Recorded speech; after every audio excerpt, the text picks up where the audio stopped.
अंबाजोगाई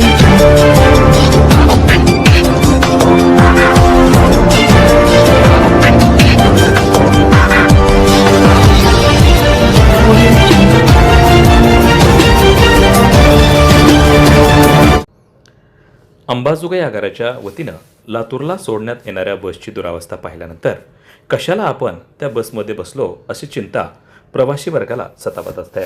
आज सायंकाळी 6च्या दरम्यान अंबाजोगाई आगाराची लातूर अंबाजोगाई ही गाडी सोडण्यात आली।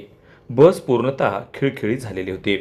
बस पुढे निघाल्यानंतर अंबाजोगाई साखर कारखाना येथे आल्यानंतर त्या ठिकाणी मोठ्या प्रमाणात पावसानं हजेरी लावली। गारांचा पाऊस तसंच पाणीच पाणी सर्वत्र दिसू लागला। त्यातच बस चालक बिचारा अशा पावसातही प्रवाशांची गैरसोय होऊ नये म्हणून बस चालवत होता। पावसाचं पाणी आणि गारांचा मारा सहन करत तो बस चालवत होता। अंबाजोगाई आगाराला लातूरला जाणाऱ्या बस गाड्यांमुळे महिन्याकाठी लाखो रुपयांचा फायदा होतो। मात्र आगार प्रमुखांनी त्या बाबतीत कधीही गंभीर दखल घेतलेली नाही। प्रवाशाच्या व चालकांच्या जीविताची कसलीही काळजी किंवा सुरक्षितता अंबाजोगाई आगाराकडून घेतली जात नाही।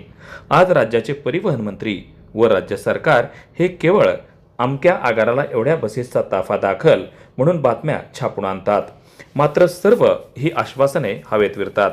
आज अंबाजोगाई आगाराच्या बसेसची दुरावस्था पाहिल्यानंतर आणि प्रवाशांच्या व चालकांच्या अनास्थेबद्दल पाहिल्यानंतर सामान्य प्रवासी वर्गामध्ये चीड निर्माण होऊ लागली आहे।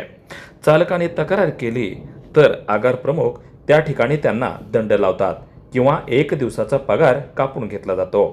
तेव्हा सरनाईक साहेब उघडा डोळे बघा नीट अंबाजोगाई आगारांची अवस्था कशी झालेली आहे असाच प्रश्न या निमित्तानं उपस्थित होतो आहे।